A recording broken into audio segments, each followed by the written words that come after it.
They slowly walked back to camp. The tall man was the Texas Attorney General, the chief law enforcement officer for the state. Stanley's lawyer was named Miss Marengo. Stanley held the suitcase. He was so tired he couldn't think straight. He felt as if he was walking in a dream, not quite able to comprehend what was going on around him. They stopped in front of the camp office. Mr. Sir went inside to get Stanley's belongings. The Attorney General told Mr. Pendanski to get the boys something to drink and eat. The warden seemed as dazed as Stanley. "You can't even read," she said to Zero. Zero said nothing. Miss Marengo put a hand on Stanley's shoulder and told him to hang in there. He would be seeing his parents soon. She was shorter than Stanley, but somehow gave the appearance of being tall. Mr. Pendanski returned with 2 cartons of orange juice and 2 bagels. Stanley drank the juice, but didn't feel like eating anything. "Wait!" the warden exclaimed. "I didn't say they stole the suitcase. It's his suitcase, obviously, but he put my things from my cabin inside it." "This isn't what you said earlier," said Mrs. Marengo. "What's in the suitcase?" the warden asked Stanley. "Tell us what's in it, then we'll open it and see." Stanley didn't know what to do. "Stanley, I am your lawyer. I advise you not to open your suitcase," said Miss Marengo. "He has to open it," said the warden. "I have the right to check the personal property of any of the detainees. How do I know there aren't drugs or weapons in there? He stole a car too. I've got witnesses." She was nearly hysterical. "He is no longer under your jurisdiction," said Stanley's lawyer. "He has not been officially released," said the warden. "Open the suitcase, Stanley." "Do not open it," said Stanley's lawyer. Stanley did nothing. Mr. Sir returned from the office with Stanley's backpack and clothes.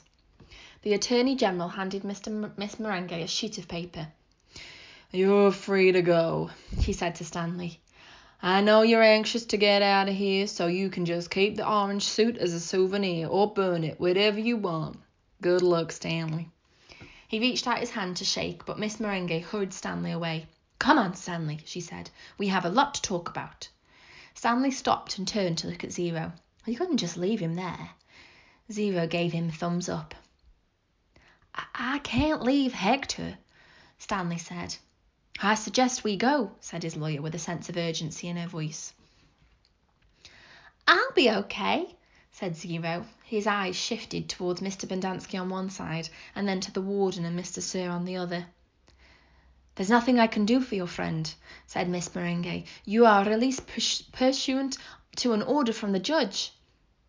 "They'll kill him," said Stanley. Your friend is not in danger," said the Attorney General. "There's going to be an investigation into everything that's happened here. For the present, I'm taking charge of the camp."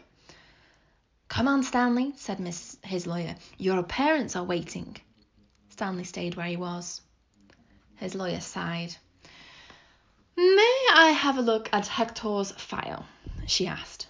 "Certainly," said the Attorney General. "Miss Walker, go get Hector's file." She looked at him blankly. "Well?" The warden turned to Mr. Pendanski. Bring me Hector Cerrone's file." He stared at her. "Get it," she ordered. Mr. Pendanski went into the office. He returned a few minutes later and announced the file was apparently misplaced. The Attorney General was outraged. "What kind of camp are you running here, Miss Walker?" The warden said nothing. She stared at the suitcase. The Attorney General assured Stanley's lawyer that he would get the records. "Excuse me while I call my office." He turned back to the warden. "I assume the phone works." He walked into the camp office, slamming the door behind him. A little while later he reappeared and told the warden he wanted to talk to her. She cursed, then went inside. Stanley gave Zero a thumbs up. "Caveman, is that you?" He turned to see Armpit and Squid coming out of the rec room. Squid shouted back to the rec room, "Caveman and Zero are out here." Soon all the boys from Group D had gathered around him and Zero. "Good to see you, man," Armpit said, shaking his hand. "We thought you were buzzard food." Stanley's being released today, said Mr. Pendanski. Way to go, said Magnet, hitting him on the shoulder. And you didn't even have to step on a rattlesnake, said Squid. Even Zigzag took Stanley's hand. Sorry about, It's cool, said Stanley. We had to lift the truck clear out of the hole, Zigzag told him. It took everybody in C, D, and E. We just picked it right up. It was really cool, said Twitch. X-Ray was the only one who didn't come over. Stanley saw him hang back behind the others a moment, then returned to the rec room. Guess what? Said Magnet, glancing at Mr. Pendanski. Mom says we don't have to dig any more holes. That's great, Stanley said. Will you do me a favour? asked Squid. I guess, Stanley agreed somewhat hesitantly. I want you to... He turned to Miss Merengue. Hey, lady, you have a pen and paper I can borrow? She gave it to him, and Squid wrote down a phone number which he gave to Stanley.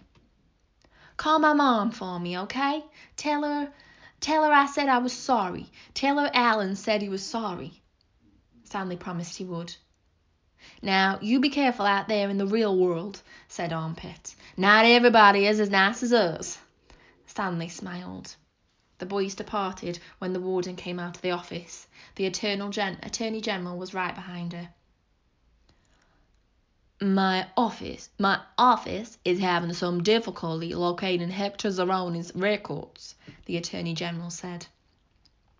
So you have no claim to authority over him? Asked Miss Merengue. I didn't say that. He's in the computer. We just can't access his records.